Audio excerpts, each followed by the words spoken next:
Wee bit of Hanson there and Mbop. Hope you're having a good start to your Wednesday morning. We are live on Facebook for a brand new segment called Financial Literacy 1-on-1 with Matthew Nixon.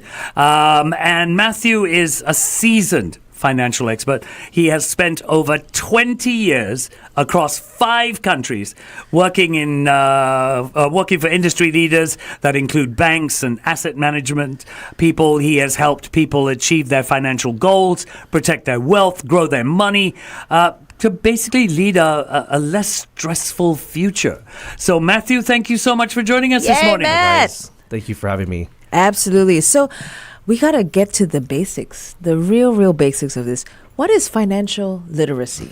How would you define it? That's a very good question. Thanks, Lavinia. Financial literacy, just think about it as 4 main pillars: debt, budgeting, savings, and investing.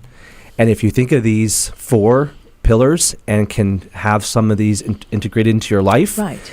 At all different levels, doesn't matter if you're making $2,000 a month to $20,000. Everyone needs these kind of 4 pillars. Oh, that's a good point. And to add into this actually also helps. Pardon me. This also helps because if you can master these, this will relieve stress and actually make your life a lot more easier. It can save your income. It can actually protect you throughout your time of investing, and actually to help family plan and plan your life accordingly. Okay, so this is so important. It's obviously it's very important. At what point? I mean, we get people who they go to school, they come out, they do national service, they're coming out 22, 23. Right. At what point do they start to use these pillars? At what point? Is it from the day you start work? It's actually FD. It's actually immediately. What you want to do in your 20s, especially out of national service, is you want to start saving right away. And you want to start investing in yourself. So that's where kind of the debt comes in. There's good debt. There's bad debt. Good debt is investing into yourself, which means going to university, business loans, taking courses that are going to add value to your life. Then there's bad debt, which is overextending on credit cards, buying immediate purchases to make you feel good, but then you're going to run up a lot of interest on credit cards, and you're going to have like a expensive that's going to keep rolling and rolling, and we'll talk about compound interest and whatever later. Okay, I just want to ask this question very quickly. It was a question we never discussed asking. Okay. In your mind, Yes. credit cards, pay it full or pay it in part? Ooh, that's a good question. I believe if you have an interest rate on your credit card that's manageable, Yeah. it is okay just to pay the monthly rate, Right. because you can use that extra income to put into other things like stocks. Yeah. You Good can debt. invest good debt. Okay. Yes, Yeah. that's going to, the market's been so crazy lately. You could actually probably make more money by, averaging what you can on a month on interest Yeah. or whatever to pay that down later by actually making gains in the market. So if you have a very low rate on your credit card, then please just pay them monthly. But some people might disagree with that, but if you can take that extra money and earn it in the market, I say go ahead and do it. Okay. Oh, good point. Interesting. You know what? You're right. Everybody is thinking of that. That's right? a Especially when yeah. you're about to make the payment. Yeah, You're do like, I pay full? Don't I? What do I do? Yeah, always. Yes. Okay, one more question before we head on to Facebook Live. And I just want to tell everyone, you might have questions as well. I've got questions. Send them in, especially on our Facebook Live, just on the comments. Send those questions in, and we're going to ask Matt all about it. And I do believe he might even have questions for us. All right. Let's go to Facebook Live. Okay, we're live on Facebook. Now, Matt, you said you were coming in today and you had questions for us. Oh, die. Die, Okay. Mampus. I haven't Here we go. studied. And I'm Okay, going to wait, read these come. questions. So these are the big 3 questions to know if you're actually financial literate or not. And Okay. these are actually derived by We're losing. economists, Okay. an Italian lady named Anne-Marie Lusardi and Okay. Olivia Mitchell. So here they go. Now these are around 3 different concepts: interest rates, inflation, and risk diversification. Okay. Okay, first question. Anyone? Both of us? Lavinia, go first. Oh! Okay.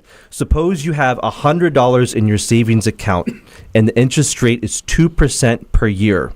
After 5 years, how much would you have if you left the money to grow? Answer is A, less than $102, B, exactly $102, or C, more than $102. See, this is where I have to say, I think Matthew knows me very well, and the way he's phrased the multiple choice. It is C. That is correct. Yes! More than 102, because interest compounds over time. Compound interest is interest on interest, so very Yeah. well done. Yeah. Yes. Okay. I was going to say answer D. I asked my husband. That's also a very good question. Yeah, that's also a good answer. Okay. Okay. Question number 2 is for the Flying Dutchman. Thank you. Give me the difficult Okay. one. Why don't you? All right. What was it? Imagine the interest rate on your savings account is 1% per year and inflation is 2% per year. After 1 year, would you be able to buy A, more than today with the money in the account, B, exactly the same, or C, less than today? Less than today, right? That is correct answer. Because inflation reduces the purchasing power of money. Exactly. Yes. Not And bad. we've got question number 3. So if you guys go 3 for 3, you guys Okay. are financial Okay. literate. Okay. Okay. Hit. Either one. This is on risk diversification. This is true or false. Buying a single company stock is usually safer than buying a mutual fund stock. I would say false. Here's you again. He's thinking about it. This I is would say serious. false. That is correct. Really? Yes. 3 for 3.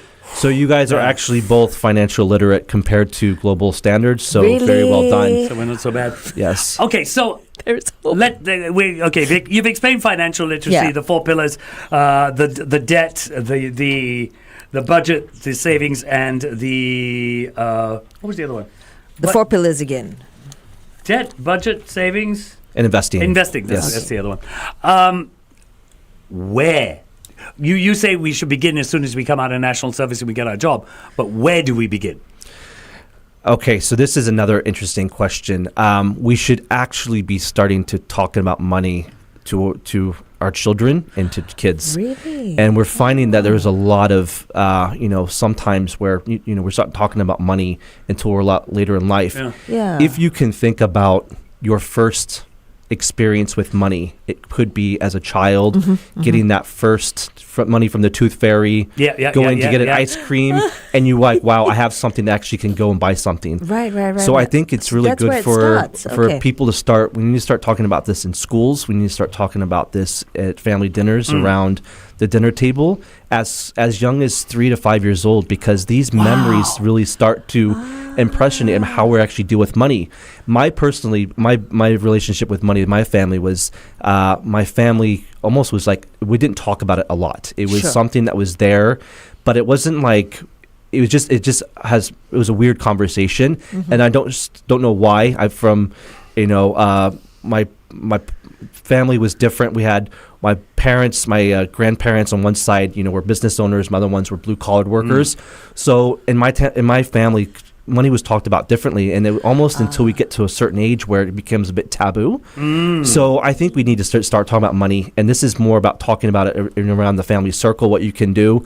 And if you feel like you don't know to talk about money, then you need to start talking to professionals, because they will come in to kind of give you guys some advice. And the more you talk about it, the more you understand, and then you understand how to budget, what's good debt versus bad debt. And I think out of the other ones, savings is pretty easy. We all kind of know that, what we can do.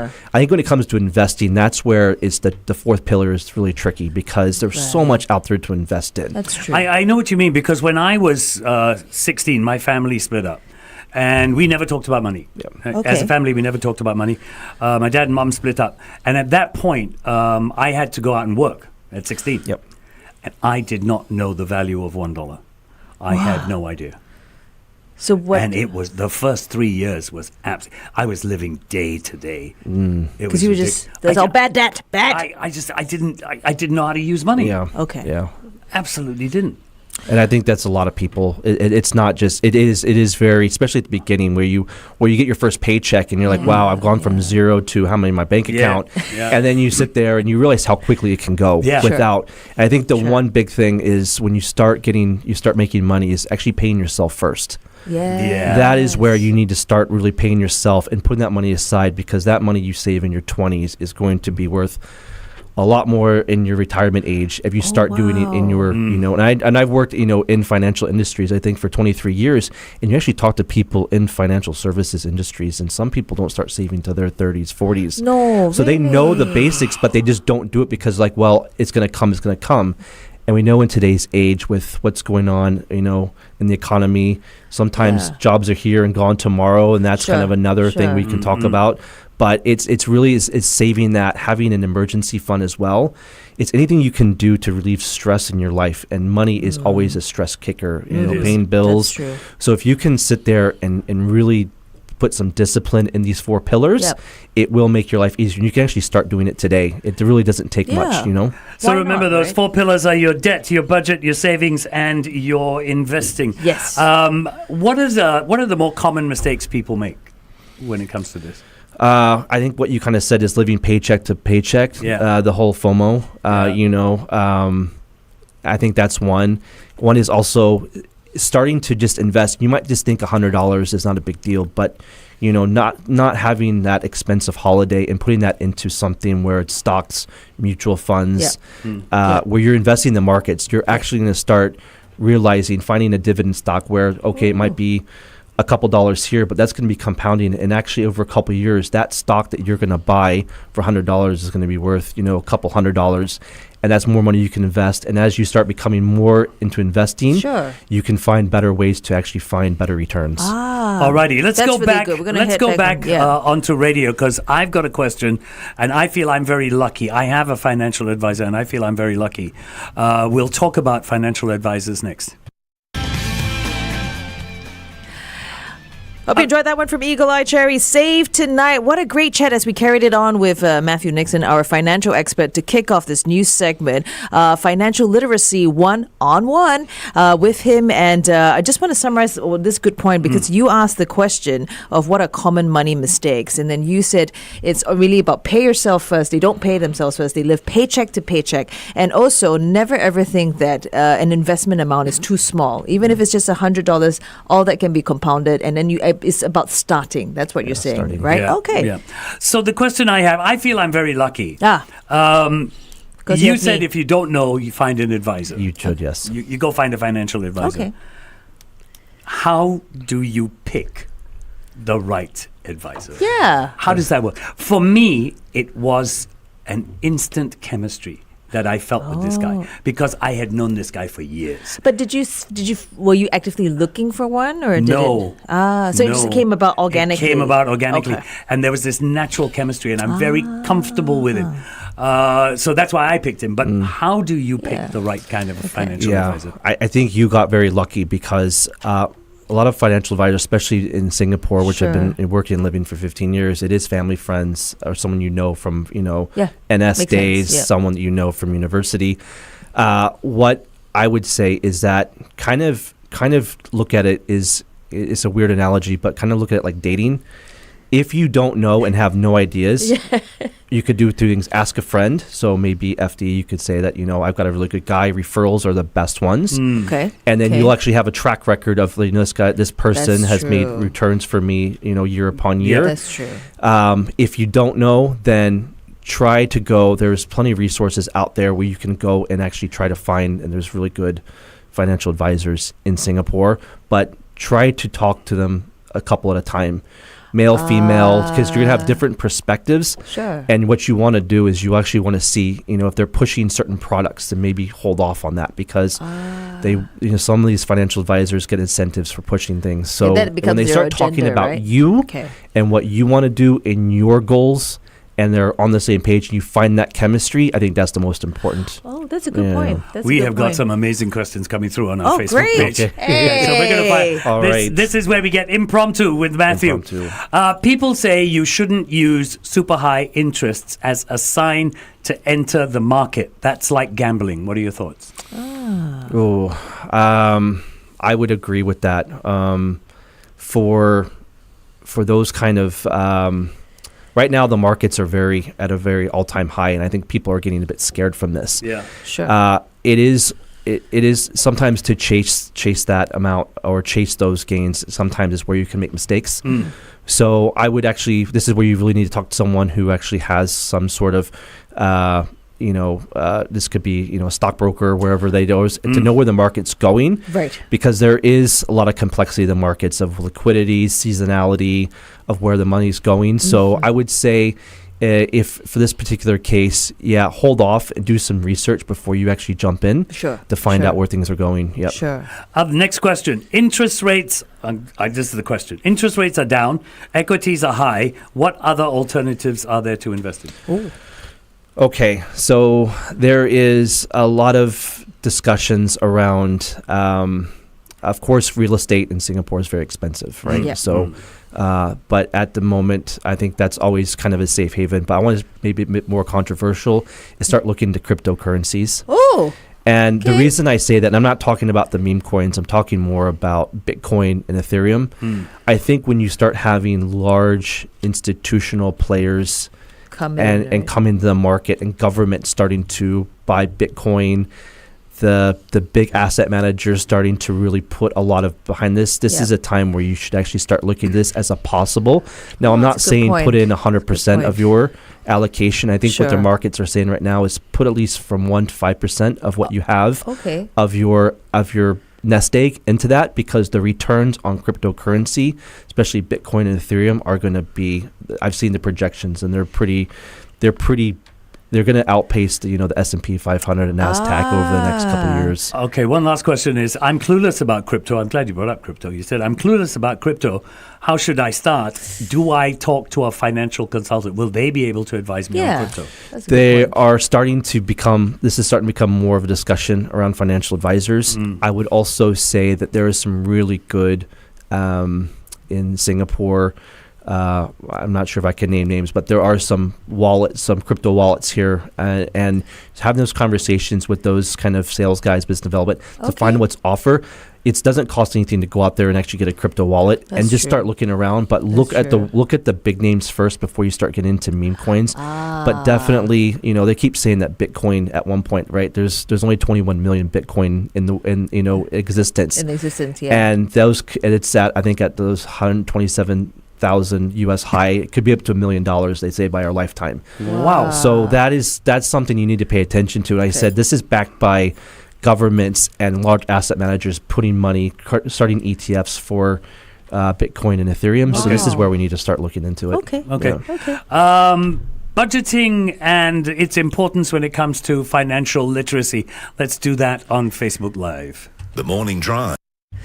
Guys, thank you so much for your questions. Keep them coming Yeah, in. Remember, really good. this is the first episode of what will be a series. And of course, you're already getting a sense of just how seasoned Matthew is with the way that he's taking on your questions impromptu. Keep them coming in as the segment continues. Remember, Matthew has been a financial expert for over 20 years across 5 countries. So budgeting and financial literacy is really, really important. Why? Extremely.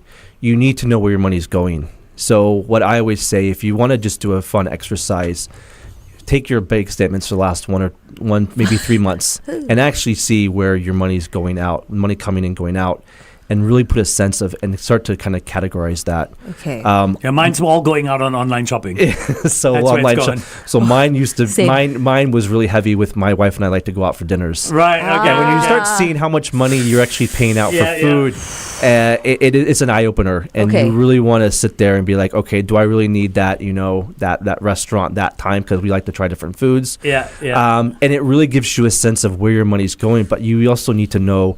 Of course, you got to pay your bills, but you also want some left over from you. Is how you want to spend that. But if you want to start looking at investing some of that extra spend and kind of cut back a little bit on some expenses that you can do without, that's a good way. I really like this. Matthew has been pointing out just really doable things that we should all actually start doing. Yeah. It's going to be a very uncomfortable, I don't know about fun thing, but it'll be uncomfortable for me, but I should be doing that, looking at my bank statements, I want to go back to something you said earlier about paying yourself first.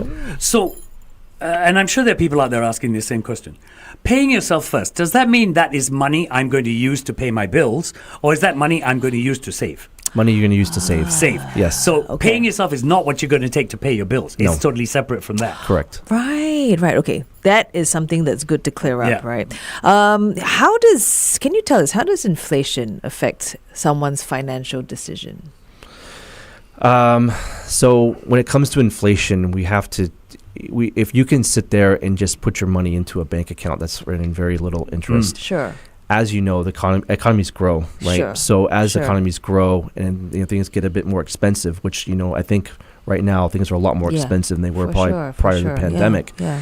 Your money, if it's earning 2-3%, it's not keeping up with the growth of the economy. Right. So you really need to learn to you need to get comfortable with stocks, bonds, real estate, cryptocurrencies, ETFs, where you can actually start getting investment in your money. It's going to start growing faster than when inflation is, because if you just let it sit, especially for, people who've got, nice wealth accumulation in their retirement age. Yeah. If you just sit in there, you're happy with 4%, you're actually not keeping up with what, the economy's growing with. And you're actually going to start losing your money. Yeah. So this is where you need to gosh. start talking to people and kind of going into different financial instruments that are going to beat that kind of 3-4%. So you're talking about different financial instruments. Now, as financial consultants, financial advisors, am I right to say that you can't tell your client what to do? You merely advise them. The decision has to come from the client, right? Eventually, yes. You really have to inform them as much as possible. You have to be very transparent on everything. There's certain regulations you have to stand by, especially by MAS. Okay. Okay. But you need to really tailor them to what they want. So you talk to someone in their 60s. You probably don't want to put them in very high aggressive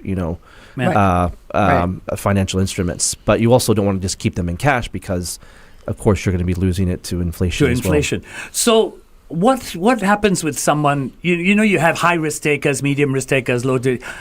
What happens with someone who doesn't know where they are on that ladder? Is there somewhere a financial advisor or consultant can help me find out what my risk appetite is? Yeah. What you should be doing is asking, first of all, if you're a younger person, you're willing to take more risks. Yeah. So any money you lose, you can gain it back as you are. As you're kind of getting to kind of middle-aged, later on in life, it's nothing wrong with taking those kind of risks, but you also just need to look at the instrument that you're actually investing in. So if it's going into very risky, a risky asset, Sure. something that you don't understand what the underlying is, then you probably want to step back and just start asking more questions.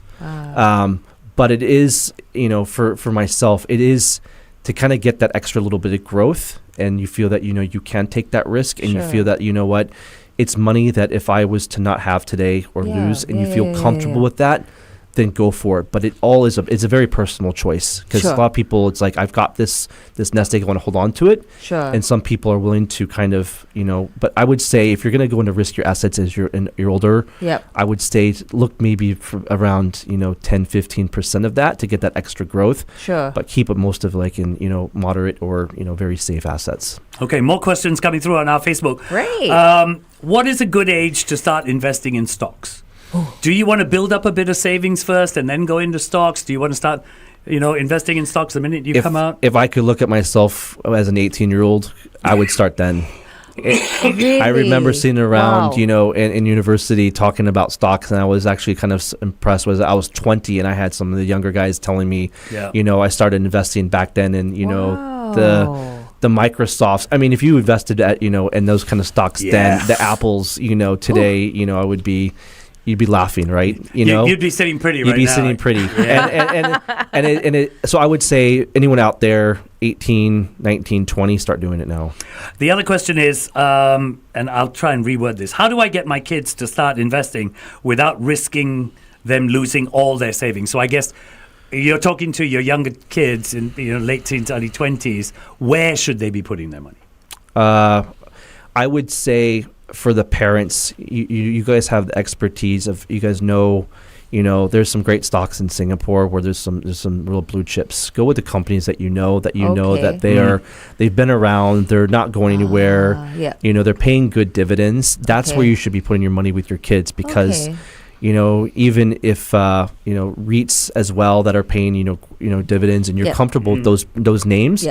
Don't go off, and try to hit a home run by, hitting a stock that's, it's trending at the moment. It might be something, but If I also look too, is where all the money's going right now is in AI and data centers and things like that. I think those kind of things we really need to start. Some of those are held by private companies, but look at the public companies that are really putting money into this. But be careful. Just really understand the company's balance sheet and make sure that they're strong. But I think this is a really good exercise. I mean, what you're pointing out here, you're also teaching your kids, about cautious investing, right? To do it responsibly, do your due diligence, look at the company, don't just follow trends like you said. So I think that's a really, really good point to make across. Yeah. This is just in case we've got anyone from the Ministry of Education. You talk about it being taught to kids. I take it we're talking about learning it in school as well. What would be the average age, do you think, that kids should start dealing with this in school? I would say if I kind of look back of when you start learning, I think Singapore is a bit more advanced when it comes to math. But I mean, really start getting this into schools, 5, 6, 7, because how to balance a checkbook. What does it mean if you put a dollar in now, what that dollar is going to be in a couple of years time? Start simple and then show start talking about what the value of money is, because I think that too is really going to have kids kind of, and it's going to make them excited. And as kids get older into their teenage years, I always would think like have a company where a simulation of your teacher gives you $10,000 worth of money, and then have a competition of putting those into stocks. You have the math calculations of where that projection could be, or historically, and have a competition in school that who can have the biggest portfolio by the end of the semester. That's a great idea. That would be a fun exercise. And I can imagining you could do this with even the kids in secondary school, because it is a very fun exercise, more fun than me looking back at my bank statements. But yes, I like that. Many people are very intimidated by financial jargon. True. How do we come to terms with that? Is it just about ask until you understand? I think it's kind of like anything. Like you start to learn a new language, right? It's going to be very intimidating at the beginning. Just start to learn the basics. Don't throw yourself into the deep end. Start getting comfortable talking about money, and start talking about there's so much information now on where where the markets are going. There's very good books out there as well. Like there's a lot of financial books out there, and just start reading and start talking about it. And I think that is the way. As things don't understand, this is where you need to kind of get a professional, and start talking to friends. And if you're not comfortable talking to a financial advisor at the beginning, start talking to friends and get some, if they feel comfortable talking about that and they've got some expertise in the field, talk to them first. Right. One simple step that someone can take today to start improving their financial literacy. I would say out of all the 4 pillars, the easiest one is budgeting. Start really looking at your expenses. I would say I want to press that, because you really want to know where your money is going. And I think as we kind of build on this, we can start talking about investing, because that you need to know where your money is going before you can invest it and where you can save it. Very good point. And don't take out, don't buy that fancy handbag. If you know you can't afford it now, if you start saving it and plan for that, it'll actually make it better, more worthwhile when you actually can save money. Okay. The bags are an investment, okay? It is an investment. Yeah, that's true. But back on air. But just don't do it on a high interest credit card. That's what I'm saying. Fine. 1.3 Music that's built to last. I have been caught. You have. We're talking to Matthew Nixon, financial expert who's been in the business for over 20 years across 5 countries. 2 more questions, Matt, basically. And be honest, if you can't answer this question, say you're not allowed to, because of the fact that you're a financial advisor. What financial tools or apps can you suggest? Yes. Are you able to do that? There's some apps out there that kind of do budgeting for you. I'm actually been looking into kind of creating one as well. I think more for the market, so that's to come. At the moment, if you just want something simple, just jump on Excel and get Excel and just do, income expenses. That's the easiest way. Okay. There are a lot of apps. I'll have to come back on this once. We'll deal with it when you're here next week. No I worries. have a question, right? You know how it is. There's so much information available to everyone these days, right? And how can one person, especially when they're trying to, improve their financial literacy, find credible sources, you know what I mean? Because you shouldn't just take everything that, some TikTok video that shows, I'm a financial expert. So what can people do? I think you just need to, one is go to credible news sources, still use traditional media. Okay. I think that's the way. I kind of subscribe to some of these as well, just because I want to know what people are talking about. Okay. And it's funny is that the ones who are making money and jumping up and down, but we're not talking about the ones who are not. Okay. Right. We're not talking about the ones who are, putting this information out there, Yeah. and people losing, a lot of money, and I think that's very dangerous. Oh, yes. So I think you just need to, sometimes with these TikTok videos, take with a pinch of salt. Sure. And sometimes these, like I said, these fads, will come and go, but you really want to start just, learning the basics and having a good foundation first. Awesome. One last question for you. You've been doing this for over 20 years. What's the one money lesson you wish more people took seriously? I would say when you're very young, start putting, even though the paycheck might be a bit smaller than when you get older, start putting some money aside for, retirement and investing. Right. I think like that's the biggest, in my 20s, not putting enough money into the stock market. And you kind of think that, I'll get there. And you kind of procrastinate. Yep. Don't procrastinate. Start taking action immediately today. Even if you're in your 40s or 50s, it will pay off, And I think as we all get older and wiser, we know that we need that kind of that nest egg to be stress free and live a healthy life, because stress is the biggest killer. So that's true. It manifests Very true. into a lot of ailments. But like you pointed out earlier on, it's just start. Even if you're starting small, that $100, it adds up. It right? does. But just start. Yeah. That's a really good point. Yeah. All right, Matthew, thank you so much for being with us today. It's Thank been you, guys. absolutely amazing. Yes. First edition of Financial Literacy 1-on-1. Matthew will be up again next Friday. So get your questions ready, okay? We'll tell you what we're going to be talking about next Friday later in the week. Thank you, Matthew. It has been Thank our you guys. blast. Thank you guys very much. 1FM.